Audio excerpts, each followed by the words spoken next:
ay mahiwaga, laging may lungkot at saya. Sa Papa Dudut Stories, laging may karamay ka.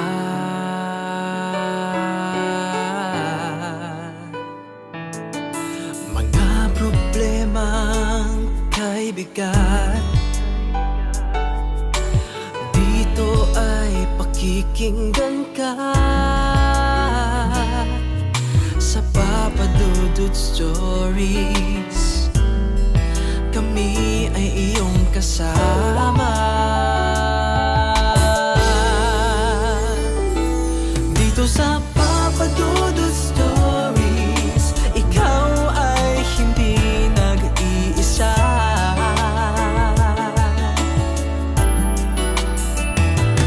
Dito sa Papa Dudut Stories, may nagmamahal sa'yo. Papa Dudut Stories, Papa Dudut Stories,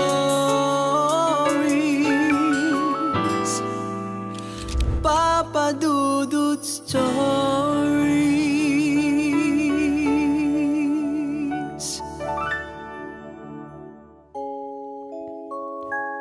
Dear Papa Dudut, ako po si Thelma, ang nanay ni Karen. Nagsulat po ako sa inyo noong nakaraan tungkol sa anak ko. Nagpadala po ulit ako ngayon ng sulat upang ipagpatuloy ang kanyang kwento na talagang mahiwaga. Ipapaalala ko sa mga tagapakinig na talagang kakaiba ang kwentong ito. Sa unang sulat na pinadala ko sa inyo, ikinuwento ko ang kanyang experience sa alien o yung mga nilalang na mula sa kalawakan.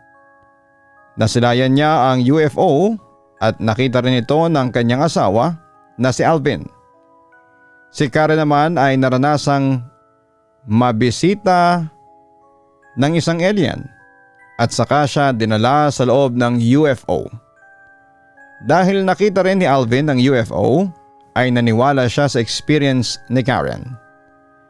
Sinamahan at sinuportahan niya pa rin si Karen at nakibahagi sa pagkawindang at shock na pinagdaanan nito. Nagsilbi siyang bilang stable na sandalan ni Karen. Positibo ang naging engkwentro niya sa mga alien.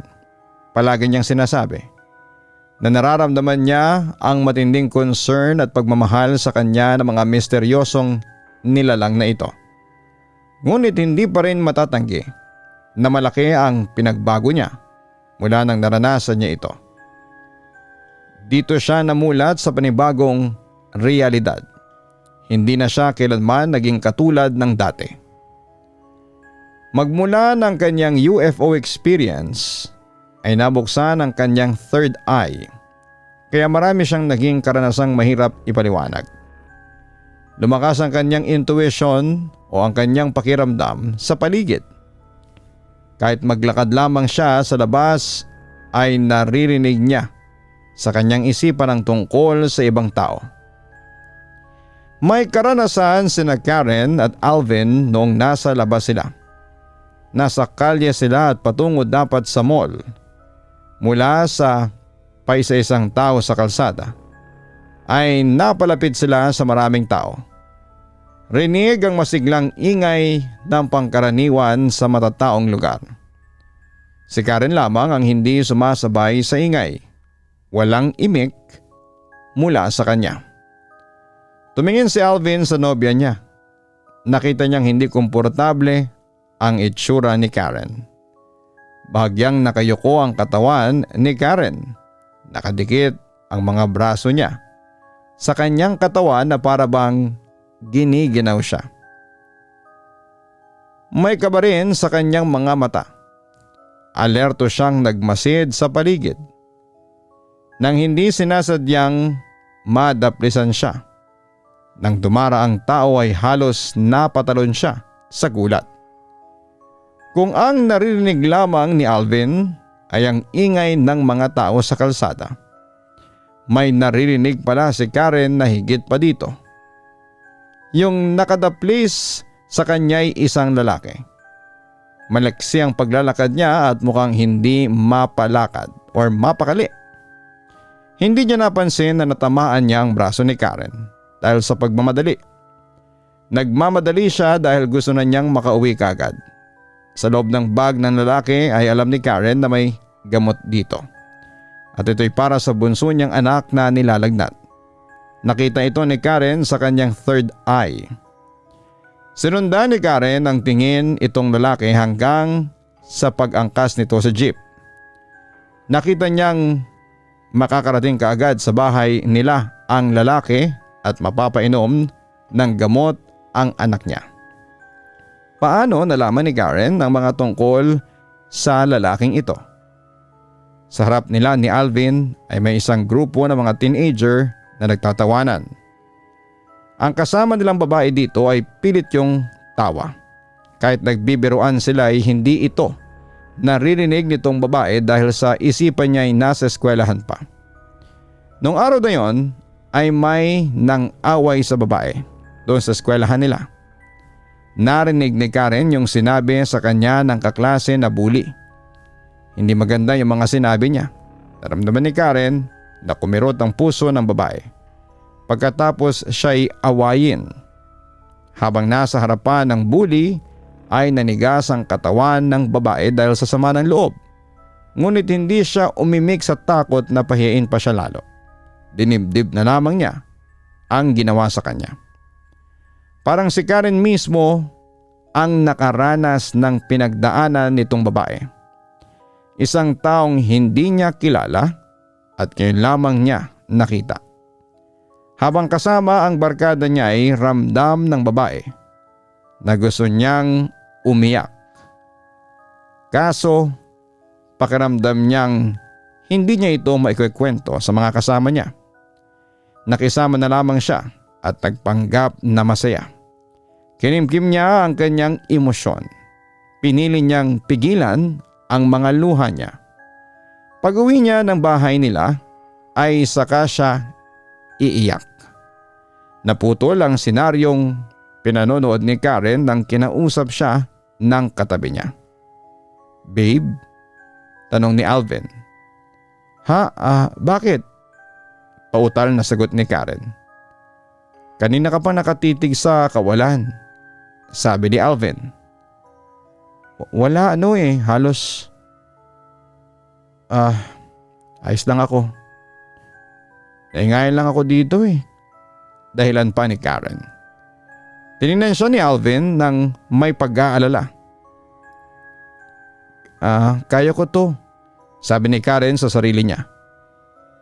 "Hindi ako magpapaapekto sa mga naririnig ko." Hinila ni Karen ang kamay ni Alvin. "Tara, pasok na tayo sa mall," sabi pa ni Karen. Pagtapat ng mga kamay nilang dalawa ay agad na napansin ni Alvin na nanlalamig ang kamay ng nobya niya. "Babe, nanlalamig ang kamay mo. Okay ka lang ba?" sabi ni Alvin. "Oo, okay lang ako," sabi ni Karen nang may pilit na kampante. Bagyang nanginginig pa rin ang boses niya. "Sigurado ka?" Maingat na tinanong ni Alvin. "Nahihilo ka ba? Baka kailangan mo lang magpahinga. Gusto mo ba munang humigop ng mainit na sabaw?" Pumasok silang dalawa sa entrance ng mall. May security guard dito na nakabusangot ang mukha. Saglit na nagtapat ang mga mata ni Karen at ang guard. Mula sa mga mata ng gwardya ay nakita ni Karen sa kanyang third eye ang mga tungkol sa taong ito. Ayon ng guard sa kanyang trabaho, napipilitan lamang siya sa trabahong ito. Kailangan kasi niya ng pera dahil may malaki siyang utang na binabayaran. Hindi ito utang na nagmula sa kanya, kundi galing ito sa kanyang ina na mahilig magsugal. Nakita ni Karen ang eksena kung saan ay galit na nagsisigawan silang mag-ina dahil sa malaking problema ang kinakaharap nila. "Ayokong malaman to," sigaw ni Karen sa loob ng isipan niya. Ayoko nang makita at marinig ang tungkol sa kanila. Dali-dalig naglakad si Karen upang malagpasan itong guard. Niyuko niya ang kanyang ulo, ipinikit ang mga mata, at saka tinakpan ang kanyang mga tenga gamit ang mga kamay niya. "Babe," sabi ni Alvin na naaalarma. Nakita niya si Karen na naluluha ang mga mata mula sa pagkakadismaya. Hindi ko alam kung kakayanin ko pa ito, Alvin. Sa tingin ko ay hindi ko na yata kayang samahan ka ngayon. Gusto ko na sanang umuwi," sabi ni Karen nang nanginginig ang boses. "Sige, walang problema," ang sabi ni Alvin. "Uwi na tayo, ihahatid na kita sa bahay." "Salamat," sabi ni Karen. Malaking bagay para sa kanya ang pasensyosong ugali ng nobyo niya. Habang pauwi sila ay pinilit ni Karen na hindi makita at marinig yung mga nararamdaman niya mula sa ibang tao. Sa isang iglap ay nakikita na niya sa kanyang third eye ang pinagdaraanan ng ibang tao. Walang sikretong may tatago mula sa kanya. Pakiramdam niya ay umingay ang mundo niya. Dahil kahit na hindi naman niya gustong malaman ang personal na buhay ng iba ay kusa naman itong pumapasok sa kanyang isipan. Parang may telebisyon sa isipan niya na palaging nakabukas. At kahit pilit niyang bunutin ang saksakan, ay hindi ito napapatay. Patuloy na may pinapalabas pa rin dito. Pilit man niyang isarado ang third eye niya ay hindi niya ito nagawa. Kaya pinili na lamang niyang umiwas sa matataong lugar upang hindi makita ang personal na buhay ng kung sino-sino. Dahil sa pagbukas ng third eye niya, naramdaman niyang parang nalulunod siya sa dami ng kanyang mga nakikita at naririnig. Hindi ito pangkaraniwang nakikita at naririnig ng ibang tao, Papa Dudut. Pumapasok ito sa isipan niya sa pamamagitan ng kanyang umuusbong na psychic powers. Ang kaso ay hindi niya makontrol ang abilidad na ito. Nagtatrabaho siya sa gym bilang isang fitness instructor. Mula sa trabaho niya ay nakakasalamuha siya ng iba't ibang mga tao. Kapag nasa gym siya ay nagpapanggap siyang normal dahil kailangan niyang maghanap buhay. Ngunit dahil sa third eye niya ay nahirapan siyang ipagsabay ang regular na pagtuturo at sa kung ano-anong nakikita na niya na espiritual. Sinabihan siya ni Alvin na kung kinakailangan niya ay pwede siyang magpahinga muna. Kakayanin daw ni Alvin ang gastusin sa bahay kaya wala siyang dapat na ikabahala. Pakiramdam ni Karen na pinagpala siya sa nobyo niya. Mahal talaga siya nito at totoong sinasamahan siya sa hirap at sa ginhawa. Nagpa siya si Karen na pakakasalan niya si Alvin sa tamang panahon. Alam ni Karen na kailangan muna niyang ayusin ang kanyang sarili. Desidido nga siyang ngunit paano ang gagawin niya? Paano ba maging normal kapag pakiramdam ng isang tao ay nababaliw na siya? Hindi pa naman talaga siya baliw at kaya niyang makipagkapwa sa iba. Kinailangan lamang niyang magpahinga. Ano nga ba yung kailangan niyang gawin? Hindi niya alam kung ano yon. Wala siyang ideya. Basta may kailangan siyang gawin para makontrol ang mga nakikita niya. Pwede bang ipasarado ang third eye niya? Gagawin niya kahit na ano basta yung hindi na siya guguluhin ng sari-saring nakikita nito. Balak na sana niyang magpaalam muna sa gym. Hinanda na niya ang idadahilan niya sa admin para makapag-leave. Hindi niya alam kung kailan siya makakabalik. Kung kailan na lang ba. Magaling na siya sa sakit niya na hindi naman pisikal. Makatuwirang dahilan ba ito? Pumasok siya sa administration office. Naroon ang manager ng gym. Itong manager din yung nagtuturo ng mga yoga class doon. Kaya regular silang nagkakasama ni Karen. Mabuti na lamang ay nag-iisa siya sa loob ng office. Mas magiging madali para kay Karen na makipag-usap sa manager. Walang ibang makakarinig sa usapan nila kung sakaling maging awkward man. Naramdaman ni Karen na nagdadalawang isip ang bibig niyang magsalita. Hinanda niya ang kanyang sarili para makipag-usap ngunit inunahan na siya ng kaharap niya. "Hi Karen," sabi ng manager. "Hi Ma'am Kay," bate ni Karen. Nakahanda na rin si Karen upang marinig sa isipan niya ang anumang tungkol sa manager niyang si Kay. May mga pumasok sa isipan niyang personal na bagay tungkol kay Kay, ngunit naiiba sa pangkaraniwan ng pakiramdam. Mas kalmado ang third eye niya. Hindi puwersado ang mga ipinapakita sa kanya sa mga tungkol kay Kay. Para itong agos ng ilog sa isang panahon na mapayapa. Suwabe ang pagpasok sa kanya ng impormasyon. Siguro'y dahil sa malakas at positibong aura ni Kay, kaya agad na gumaan ang pakiramdam ni Karen. Ngunit may nararamdaman pa siyang ibang impluensya. Tinignan niya ang lamesa ni Kay, may mga nakadisplay ditong abubot. Iba't ibang mga bato.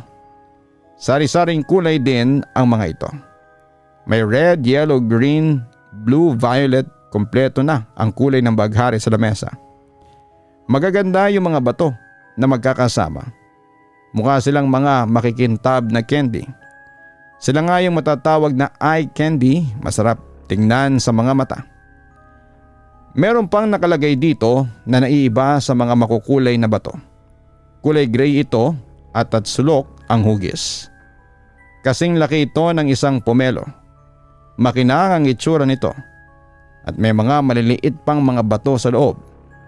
May bakal din sa loob na nakahugis na spiral. Napansin ni Kay ang pagtingin ni Karen sa mga anik-anik niya. "Naku-curious ka ba kung ano ito?"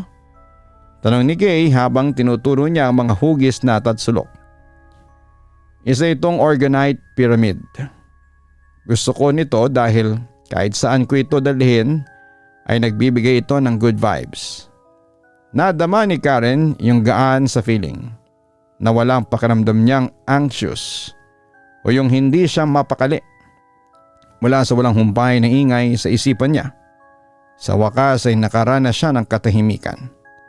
Parang mga malalakas na alon ng dagat na unti-unting humupa at naging kalmado na. Ito naman ang crystal collection ko. Tuloy ni Kay habang ipinakikilala ang mga makukulay na bato. May dinampot siyang bato na asul. May nakahalo din ditong itsurang ginto na kumikislap. Mukha itong galaxy o kumpol ng maraming bituin sa langit. Mukha nga itong langit kapag malalim ang gabi at tad-tad ito ng mga bituin. Etong kulay blue ang paborito ko. Ang lapis lazuli, sabi pa ni Kay. Inabot niya kay Karen ang bato. "Eto, hawakan mo," alok pa ni Kay. Pagkakuha ni Karen sa lapis lazuli, ay agad niyang naramdaman ang kanyang katawan na nawala ang tensyon nito. Doon niya napansin na may bigat siyang dinadala na kusang bumitaw mula sa kanya. Nakahinga siya ng maluwag at nagkaroon ng pag-asa si Karen. Naisip niyang ito na ang sagot sa hinahanap niya upang makontrol ang kanyang third eye. Itong lapis lazuli ang may pinakamalakas na epekto para sa kanya. "Ang ganda niya, no?" sabi nila. "Pagdala mo yan, matutulungan itong maliwanagan ka ng wisdom. Mas madali mong maintindihan ang anumang pinagdaraanan mo." "Ang sarap nitong hawakan," sabi ni Karen tungkol sa kulay asul na bato. May ligaya sa boses niya mula sa kanyang nadiskubre. May mga hindi naniniwala sa epekto ng mga crystals, pero bahala sila. Ang mahalaga ay yung nararamdaman ko. Pag may hawak akong mga crystals, mas nagiging malalim ang meditation ko, paliwanag pa ni Kay. Nang marinig ni Karen ang salitang meditation, tumayo ang mga balahibo niya. Parang alam ng kaloob-looban niya na ito ay isang bagay na dapat niyang malaman. "Meditation?" Ano yun? Tanong ni Karen. Isa itong espiritual na gawain. Madalas na ginagawa dito ay umuupo, pumipikit, humihinga ng malalim hanggang sa kumalma ang katawan. Pagkatapos ay pananatilihin sa katahimikan ng isipan. Gusto ko sa meditation dahil natutulungan itong may santabi muna yung ingay at gulo ng mundo. Tinuturing ko ito na parang pang-reset ng sistema ko kapag stress na ako. May ganito pala. Interesado ako, ang sabi pa ni Karen. Ngumiti ng malaki si Kay at saka sumagot. Maganda yan. Alam mo, dun sa yoga studio na pinupuntahan ko, may meditation class sila para sa mga beginner. Gusto mo bang umattend? Wow, sige, gusto ko. Masiglang sagot naman ni Kay. Balitaan kita sa schedule ng susunod na meditation class. Mula sa balak ni Karen na mag-resign ay napunta ang usapan tungkol sa pag-aaral ng meditation. Sa hindi naasahang pagkakataon ay nadiskubre niya ang isang mahalagang bagay.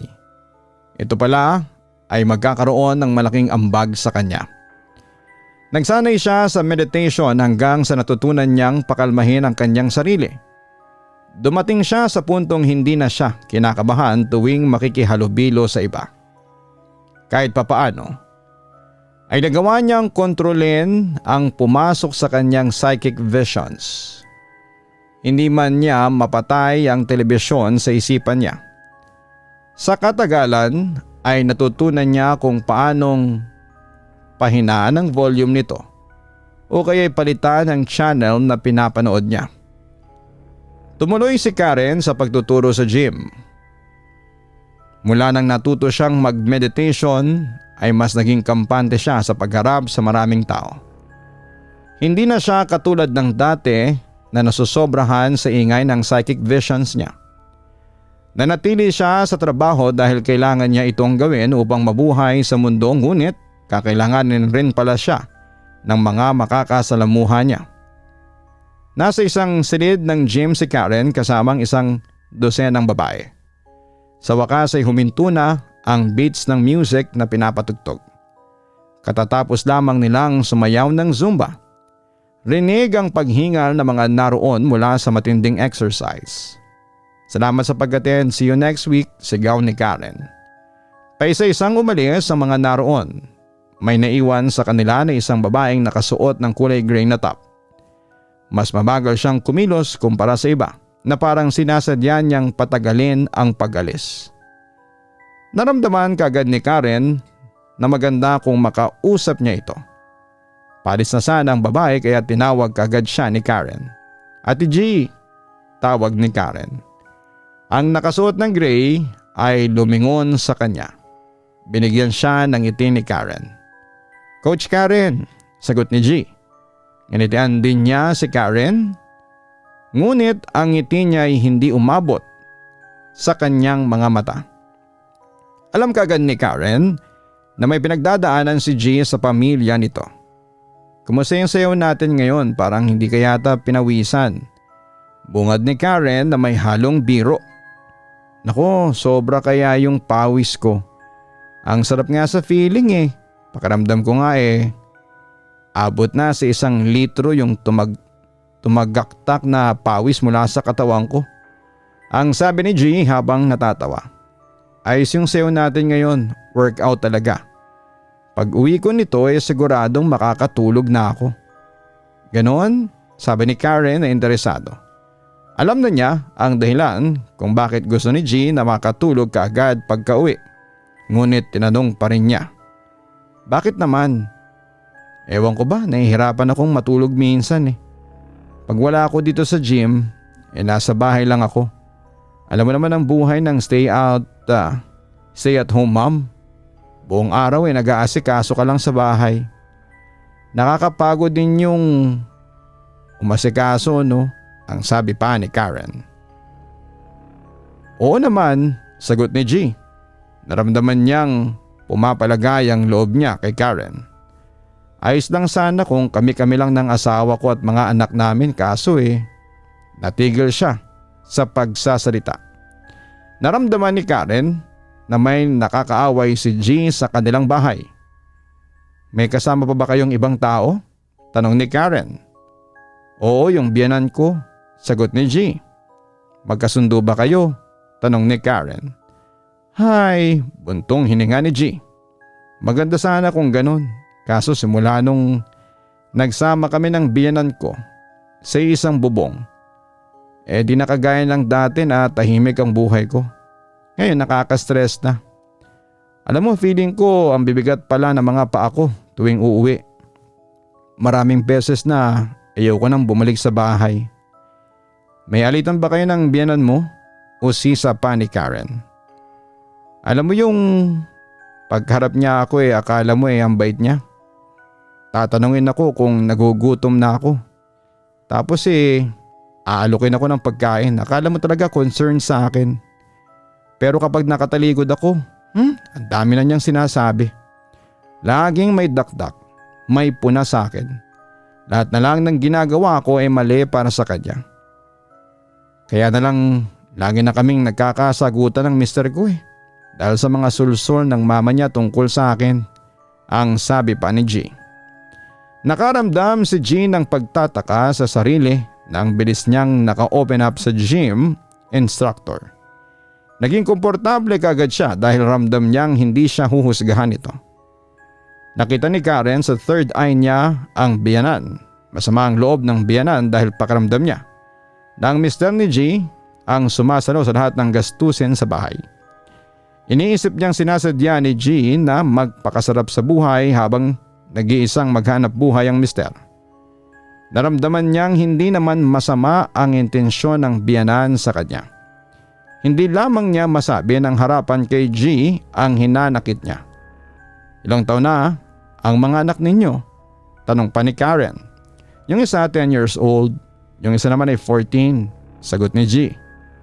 Gusto ng biyanan mong makita na tinutulungan mo yung asawa mo pagdating sa pinansyal. Parang hindi mo raw kasi ramdam na nahihirapan si mister.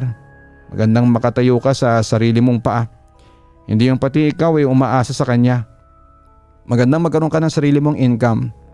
Mapapatunayan rin ito sa biyanan mo na malinis ang pakay mo sa anak niya. Na hindi mo siya pineperahan. Kapag magkatrabaho ka, rerespetuhin ka ng biyanan mo. Mas gagaan ang pagsasama ninyong dalawa, ang sabi pa ni Karen. Tumingin si Jean ng seryoso kay Karen. Nagtaka siya kung paano ito naisip ng kanyang kausap. Makabuluhan din ang payo ni Karen para sa sitwasyon niya.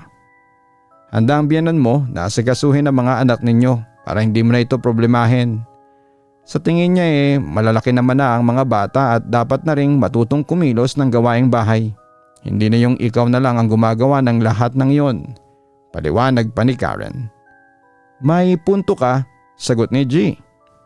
Napatulala si G sa ibinigay sa kanyang payo at napahanga rin kay Karen. Nagkaroon ng pagkasabik sa kalooban niya dahil sa posibilidad na magkasundo sila ng biyanan niya. Pagkatapos ng pag-uusap ng dalawa ay sinunod ni G Papadudut itong payo. Naghanap siya ng paraan at nakihati sa gastusin sa bahay nila.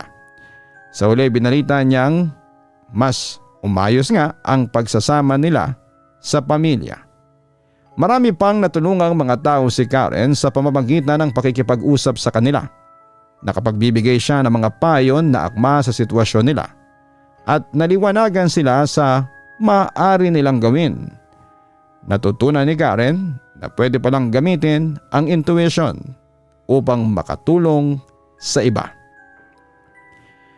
Meron pang nangyari kay Karen habang kasama niya si Alvin.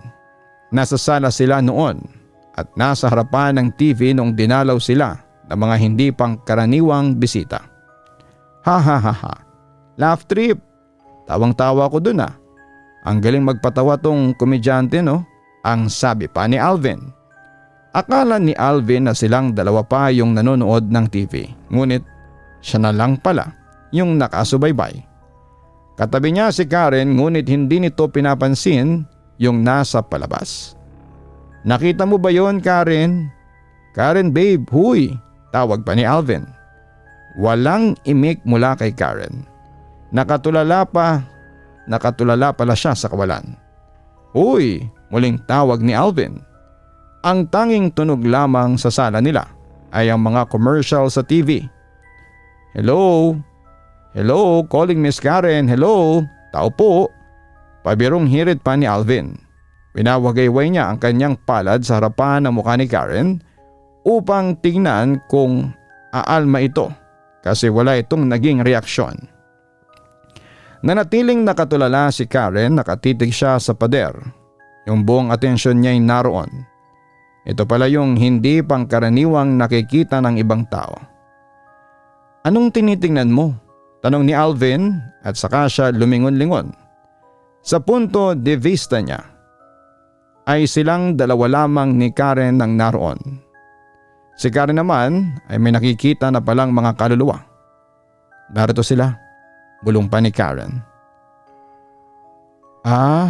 Bigkas ni Alvin.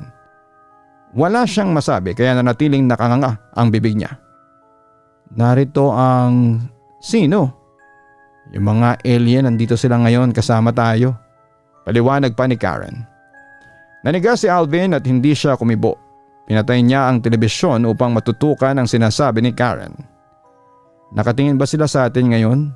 tanong ni Alvin na medyo kinakabahan. "Oo," sagot ni Karen.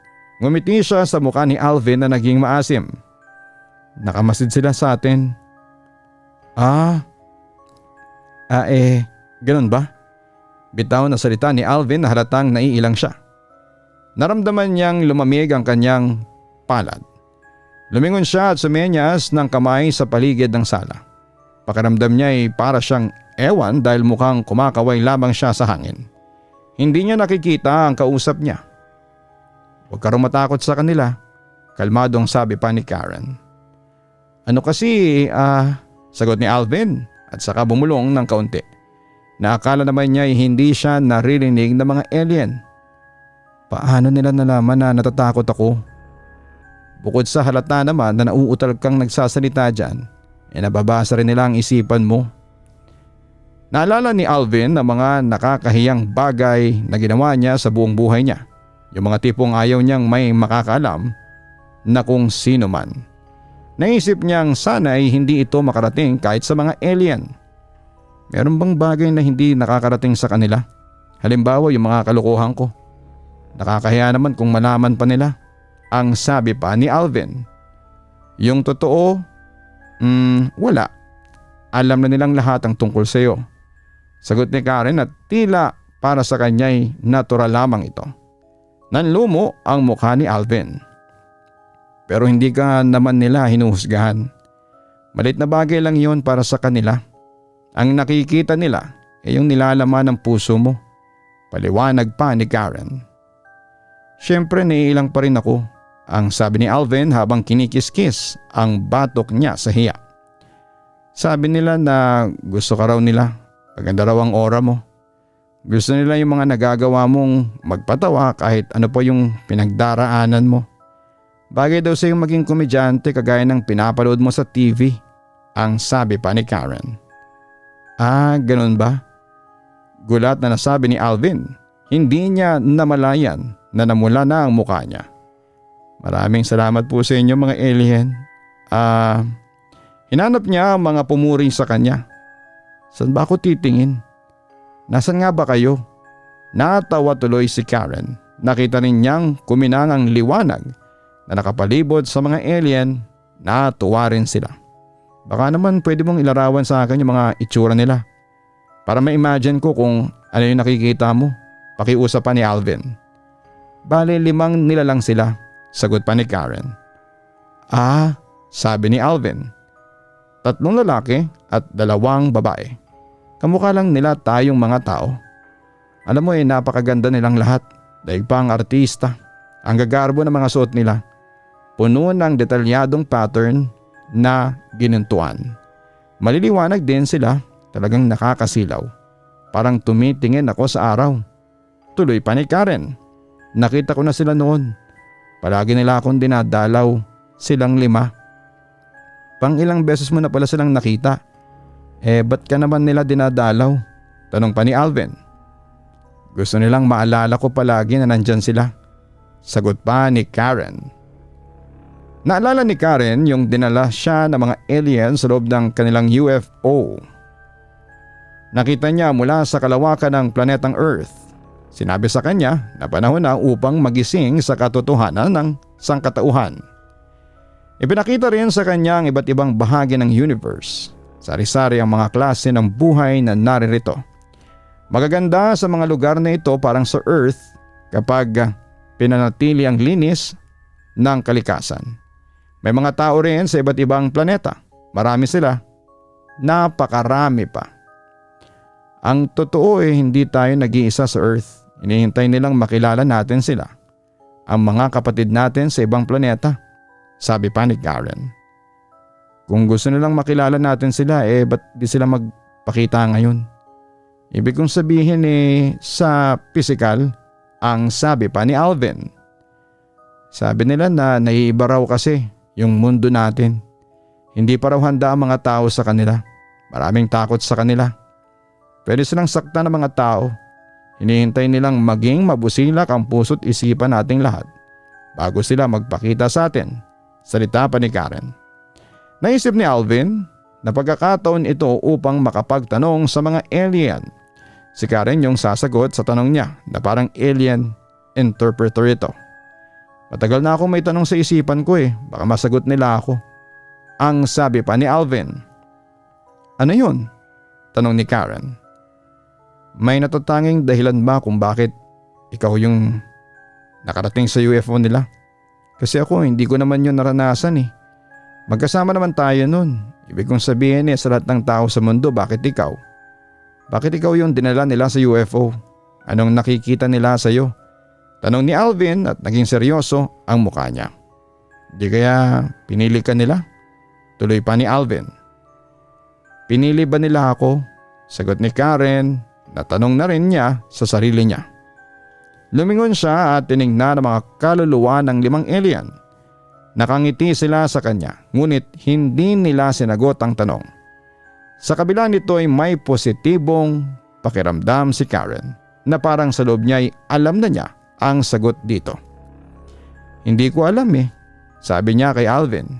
Hindi pa siya sigurado noon kaya hindi niya masabi ang kutob niya. Bukod tangi kasi yung nangyari sa iyo. Di lahat nakakaranas nun. Sa palagay ko espesyal ka para sa kanila, ang sabi pa ni Alvin. Hindi na nakasagot si Karen kaya hindi na rin muling nagtanong pa si Alvin. Hinayaan muna ni Alvin ang kanyang nobya na makasama ang mga bisitang hindi niya nakikita. Pagkalipas ng ilang oras ay sinabi ni Karen na lumiban na ang mga alien. Silang 2 na lamang muli ang nananatili sa sala. Nasa higaan si Karen. Mula sa kanyang kanan may bahagyang tunog ng malalim na paghinga ni Alvin na siyang natutulog ng mahimbing. Tinignan ni Karen ang orasan. 3:00 na ng madaling araw. Oras na para sa kanyang regular na meditation. Umupo siya sa kama. Mula sa drawer sa tabi niya ay kinuha niya ang isang pirasong lapis lazuli. Pinanatili niyang nakapatong ito sa kanyang kamay. Ipinikit niya ang kanyang mga mata habang siya ay humihinga ng malalim. Nagsimulang kumalma ang kanyang katawan hanggang sa ang tanging focus na lamang niya ay ang paghinga niya. Papadudot. Naramdaman niya ang tibok ng kanyang puso. Malakas nitong pinadaloy ang dugo sa buong katawan niya. Sa bawat paghinga niya ay patuloy ang daloy ng buhay na mula sa Panginoon. Habang nakapikit siya ay may naaaninag siyang liwanag. Naglaro ito sa dilim. Nakita ng mga mata niya ay hinaharangan ang kanyang talukap. Nagpasa siyang buksan ang mga mata niya. Ngunit ang dumilat pala ay ang kanyang third eye. Natanaw niya ang natutulog na katawan ni Alvin. Nasa tabi nito ang katawan niyang nakaupo, nakapikit at humihinga. Nasa kamay pa rin niya ang batong lapis lazuli. Nakalutang ang diwa niya sa ibabaw ng kama, papadudot. Himawalay na pala ang kanyang kaluluwa mula sa kanyang katawan. Merong sinulid mula sa pusod ng kanyang katawan hanggang sa kaluluwa niya. Makinang ito na mukhang kulay pilak. Naramdaman niyang para siyang isang saranggola nakatali sa pisikal na katawan ngunit nakakalipad pa rin. May liwanag na nagmula sa likod niya. Lumingon siya at nakita niya ang 2 sa 5 nilalang na regular na dumadalaw sa kanya. Isang lalaki at isang babae. Inaya siya ng 2 na sumama sa kanila at sumang-ayon naman si Karen. Nagpunta si Karen at ang 2 alien sa nakaraang eksena. Nasa mall sina Karen at Alvin. Halos naiyak si Karen sa pangamba. Mahigpit ang pagkakahawak ni Alvin sa nanlalamig na mga kamay ni Karen. Hindi lamang windang si Alvin sa oras na ito, kundi takot din. Habang pinapakalma niya si Karen ay pumasok sa isipan niya na baka nawawala na sa katinuan ang kasama niya. Nakaramdam siya ng pangamba at yung nawawala ng pag-asa. Hindi niya alam kung paano ang gagawin. Pagkatapos ay napalibutan ang buong katawan ni Alvin ng makislap na liwanag. Nasa ibabaw siya ng isang lalaking alien. Nakaharap sa kanya ang 2 palad nito. Mula sa mga palad nito ay may sinag na dumadaloy tungo sa dibdib ni Alvin. Pinadalhan pala siya ng alien ng enerhiya. Hindi man niya nakita ay naramdaman naman niya. Sa tulong ng enerhiyang ito ay nagkaroon si Alvin ng lakas ng loob. Ang kanyang pangamba ay napalitan ng tapang. Naging sigurado siya na nasa katinuan pa si Karen. Nagtiwala siyang kakayanin ng katuwang niya itong pagsubok na ito. Nakalutang si Karen sa ibabaw ng eksena nang may dumaan sa kanyang maputing liwanag na mukhang ulap o usok. Unti-unting kumupas mula sa paningin niya ang eksena nila ni Alvin sa mall. Pagkabalot sa kanya ng ulap ay wala na siyang ibang nakita kundi ang kaputian. Pagkalipas ng ilang sandali ay nagkaroon ng kaunting pagbabago sa maputing paligid. Bagyang nagkakulay dito sa iba't ibang bahagi na parang blankong papel na pinipinta ng isang mahiwagang pintor. Nang humupa ang ulap ay nabuo ang eksena. Sunod na nakita ni Karen ang administration office sa gym. Pumasok si Kay sa office at umupo sa kanyang pwesto. Nilapag niya ang kanyang koleksyon ng mga crystal sa lamesa niya. Bagong lipat siya sa gym na ito bilang isang manager. Nasa ibabaw niya ang kaluluwa ng isang babaeng alien. Hindi ito nakikita ni Kay. May malagintong liwanag na nakaugnay kay Kay at sa mga alien. Pagkatapos ay ngumiti si Kay. Naramdaman niya kasi na magandang magtrabaho sa gym na ito. Ang inspirasyon niyang magpalipat sa gym na ito ay hango pala sa impluwensya ng babaeng alien na ito. Kabilang na sa dahilan ng pagpasok niya sa gym ay ang makilala niya si Karen. Ito ay upang matulungan niya si Karen upang madiskubre ang tungkol sa meditation. Muling sinakop ang eksena ng isang makapal na ulap. Binura nito ang lahat ng nakikita dito. Pagkahupa ng ulap ay napunta sa pangatlong senaryo ang kaluluwa ni Karen. Naroon siya sa bahay ni G, naroon si G at ang kanyang biyanan. Bagong lipat sa kanila ang kanyang mother-in-law at doon muna nakituloy. Hindi sila nag-iimikan at ramdam ang tensyon sa kanilang dalawa. Napalibutan ng liwanag ang katawan ni G. Dalawa naman ang alien na naroon. Ang isa ay ginagabayan si G at ang isa naman ay sinasamahan ng biyanan. Naramdaman ni G na gusto niyang magpahangin sa labas. Nagbihis siya at umalis ng bahay. Naglakad siya sa kalsada at napadaan siya sa gym kung saan ay may nakapaskil na announcement. Nakasulat doon ang schedule ng mga dance class at kasama na ang Zumba. Mag-enroll kaya ako? Pwede naman, para hindi ako maburyo sa bahay. Tama, para may dahilan din akong iwasan yung biyanan ko. Ang sabi ni G sa sarili niya.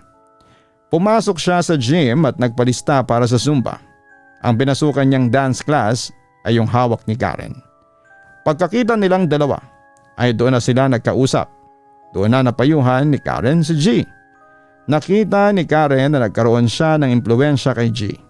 Na siyang nakaimpluwensya sa pagsasama ng pamilya niya.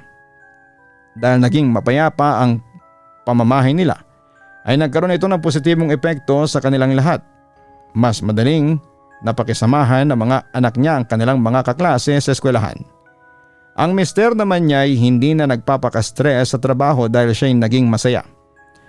Anumang kabutihan ang nagawa ni Karen ay napasa kay G, na napasa sa pamilya niya, na napasa naman sa mga nakasalamuha niya. Magkakaugnay pala kaming lahat, sabi ng kaluluwa ni Karen sa dalawang alien na kasama niya. At naroon din kayo, tinutulungan niyo pala kami. Nanatiling nakangiti sa kanya ang dalawang alien. Natuwa kami na naintindihan mo ito, sabi ng babae sa kanya. Ganon ba kami ka-espesyal para sa inyo, para gabayan niyo kami? Tanong pa ni Karen. Tumango ng ulo ang lalaki upang sumang-ayon at sinabing dahil magkakaugnay tayong lahat. Naalala ni Karen ang sinabi ni Alvin sa kanya. Sa palagay ko espesyal ka para sa kanila. Mga salita ni Alvin. Tumingin si Karen sa dalawang alien. Bakit ako yung pinili ninyong dalhin sa UFO? Tanong niya. Nagtinginan ang dalawang alien sa isa't isa at saka minasid si Karen. Nais mo ba talagang malaman ang sagot sa tanong na yan? Tanong ng babaeng alien. Opo, sagot ni Karen. Kung ganon, halika, sabi ng babaeng alien. May bumuka na maputing liwanag sa harapan nila. Inabot ng babaeng alien ang sarili niyang kamay at saka ito hinawakan ni Karen. Pumasok sila sa maputing liwanag. Naramdaman ni Karen na hinila ang kaluluwa niya ng napakabilis. Hinigpitan niya ang kapit niya sa kamay ng alien. Kung saranggola siya ay para siyang tinangay ng isang bagyong malakas ang hangin. Nakita niya ang hindi mabilang na nagliliparang bituin sa paligid niya na mukhang mga laser. Pagkatapos ay naglanding sila sa isang maputing silid. Ito na kaya ang kabilang buhay? Tanong ni Karen sa kanyang sarili. Nakalutang silang tatlo sa silid. May nakita si Karen sa ilalim nila. May naglalakad dito. Katawan ng hugis nitong lumalakad ngunit hubog ito sa purong liwanag. Alam ni Karen na siya mismo ito na mula sa nakaraan. Kasama nito ang dalawang alien na gumagabay sa kaluluwa ni Karen. Sa harapan nila ay may imahe ng mama niyang si Thelma. Ako, nagdadalang tao pa ako dito. Oras na upang pumasok ka sa planetang Earth, sabi ng lalaking alien sa liwanag ni Karen. Siya bang magiging nanay ko? Tanong ng liwanag ni Karen sa dalawang alien habang nakaturo sa imahe ko. Oo, sagot ng lalaking alien. Mapagmahal siyang tao, alagaan kanya ng mabuti. Tinitigan ng liwanag ni Karen ang imahe ko. Umapaw sa paghangad ang kanyang puso na makapiling ako bilang kanyang ina. Tandaan mo, pagkarating mo sa Earth, ay makakalimutan mo ang lahat ng iyong mga karanasan. Ngunit, huwag kang mag-alala. Darating ang araw na bibisitahin ka namin at ipapaalala sa iyo ang lahat, sabi ng lalaking alien. Handa na akong pumunta sa Earth, sabi ng liwanag ni Karen. Tumibok ang kaliwanagan niya na parang apoy na lumiliyab. Puno siya ng determinasyon. Nagpaalam sa kanya ang dalawang alien. Tumawid ang liwanag ni Karen sa imahe kung nasaan ay nagdadalang tao ako. Pumasok siya sa aking sinapupunan. Siya pala ang magiging anak ko. Nanatiling nakatingin ang kaluluwa ni Karen sa buong eksena. Ito pala ang pinagmulan ko, sabi ng kaluluwa ni Karen sa dalawang alien. Ngayon naunawaan ko na. Bago ko pinanganak ay pinagkasunduan na natin na magkikita tayong muli. Nakatakda pala ang lahat. Naramdaman ng kaluluwa ni Karen na may humihila sa puso niya. Lumabo ang itsura ng dalawang alien na kasama niya hanggang sa nawala na sila ng tuluyan. Pagkatapos ay biglang humarurot ang kaluluwa niya pabalik sa kanyang katawan. Sumalpak ang kaluluwa niya sa katawan na parang goma na binanat hanggang sa abot ng makakaya nito. At nang sumobra na ay saka ito pumitik ng pabalik. Dumilat si Karen sa kanyang katawan. Naroon na ulit siya sa silid nila ni Alvin. Katabi niya si Alvin na siyang tulog pa rin. Agad siyang tumingin sa bintana. Kulay asul na ang kalangitan na halos sisikat na ang araw. Halos kakulay ng lapis lazuli na hawak pa rin niya. Niligpit niya ang bato at saka nakita ang orasan. Ang oras ay 5:30 ng umaga. 2 oras na pala ang lumipas, ang akala niya ay saglit lang siya sa kabilang buhay. Pakiramdam niya na iba ang takbo ng oras sa pinanggalingan niya. Nagpa siya si Karen na ikwento niya ang kanyang naranasan sa kanyang nobyo. At balang araw ay pati na rin sa akin. Tinupad niya ito noong pinadalaw nila ako sa bahay nila at sa kanya inamin sa akin ang lahat. Papa Dudut, hanggang dito na lamang po muna ang ikukwento ko tungkol sa anak kong si Karen. Maraming salamat po sa inyo sa pagbabahagi ninyo. Patuloy na namamangha, Thelma. Salamat sa iyong suporta sa Papa Dudut channel na napapakinggan sa Spotify at sa YouTube. At hanapin po ang Kaistorya YouTube channel. Ito po yung ating secondary channel, narrated by Jason Steele. At huwag niyo pong kakalimutan na mag-subscribe. Maraming salamat po sa inyong lahat.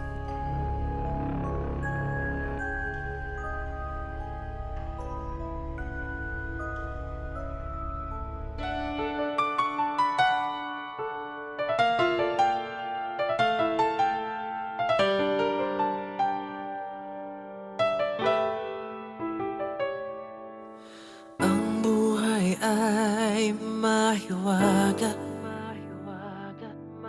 laging may lungkot at saya. Sa Papa Dudut Stories, laging may karamay ka.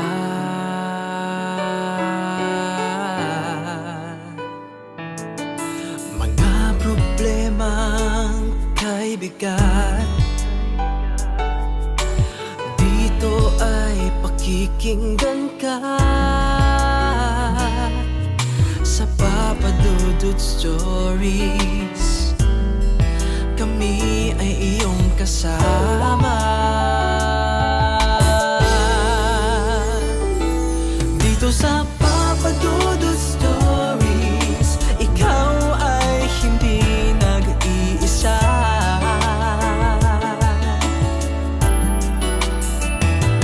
Dito sa Papa Dudut Stories, may nagmamahal sa'yo.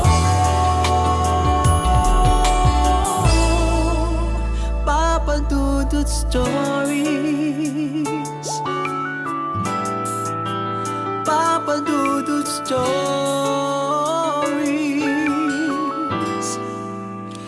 Papa Dudut Stories.